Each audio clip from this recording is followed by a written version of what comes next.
Pour moi, c'est une phrase qui est importante, c'est très simple, mais c'est toujours de dire en présence de quoi on est. Qu'est-ce qu'on est en train de voir? Mais pour toute œuvre, hein, mais c'est vrai que moi, c'est une question que je ramène souvent, c'est en présence de quoi nous sommes. C'est simple, mais pour moi, c'est vraiment de ça dont il s'agit.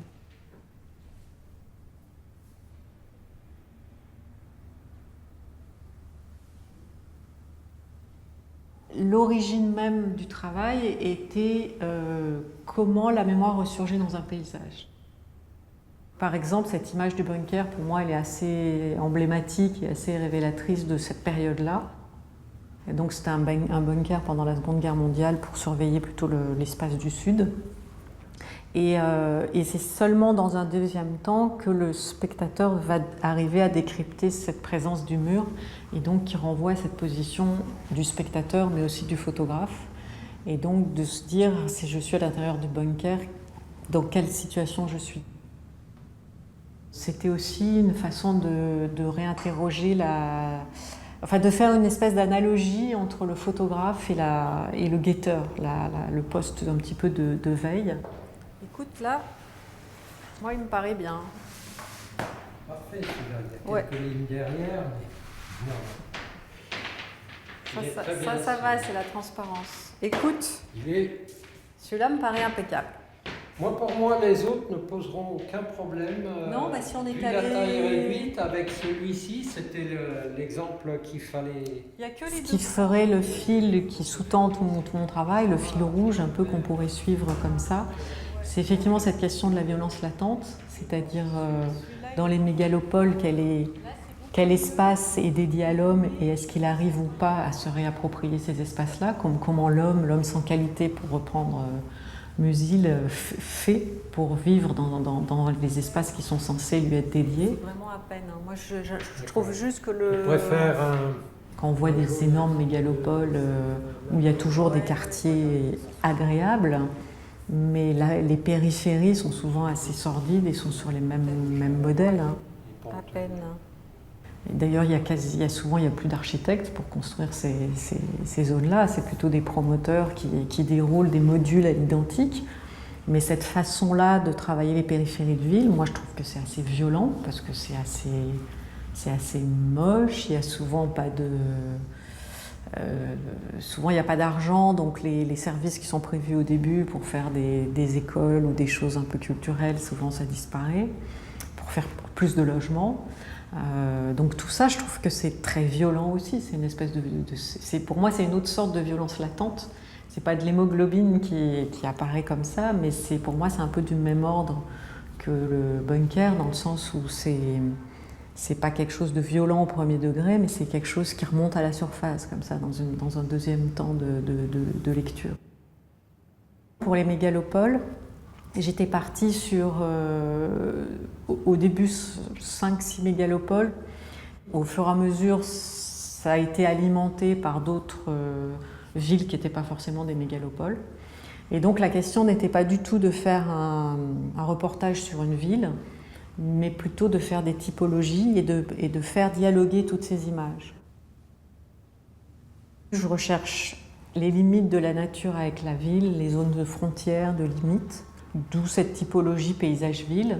Ensuite, il y a les croisements villes, les limites, enfin tout ça, donc différentes typologies. Au fur et à mesure, strate par strate, on rentre dans la ville jusqu'à accéder à son centre. Et puis au fur et à mesure, à force d'être dans ces villes et de rentrer étape par étape jusqu'au centre, je me rendais compte que l'homme, la présence vraiment humaine, et finalement c'était en me rapprochant du centre que les personnages arrivaient de plus en plus de façon flagrante dans les images, que je me suis rendu compte que ces gens étaient finalement toujours en situation pas toujours, mais quand même très souvent, en situation de travail, en train des petits vendeurs à la sauvette, ou au contraire du transport, des échoppes qui sont vraiment à l'extérieur, enfin, qui avait toute une typologie là aussi de travail qui était assez présente.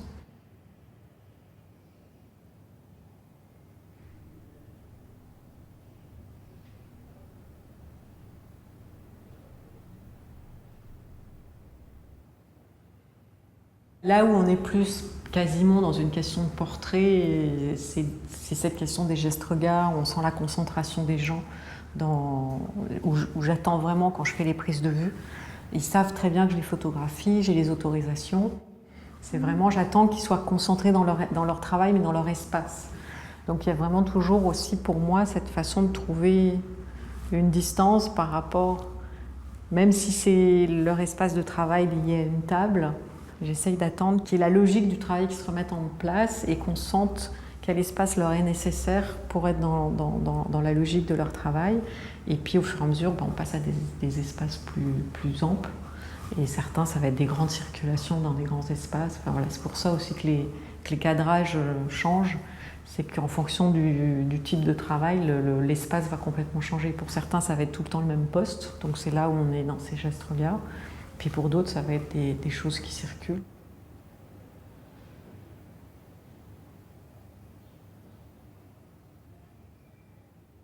Alors là, on s'aperçoit qu'on a un petit peu de cyan autour des arbres sur le verre. Viens voir.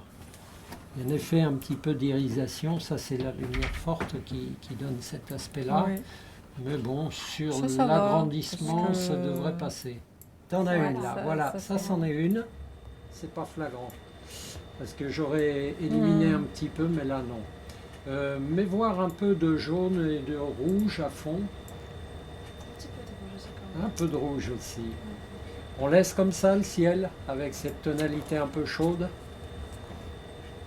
Ouais. Oui. Il y a un point qui pour moi est important. C'est plus dans la façon de construire l'image. Comment un auteur de théâtre pose un espace avant que l'histoire commence. Et pour moi, dans mes photographies, il y a quelque chose qui a à voir avec ça. Pour moi, je renvoie souvent ça au didascalie.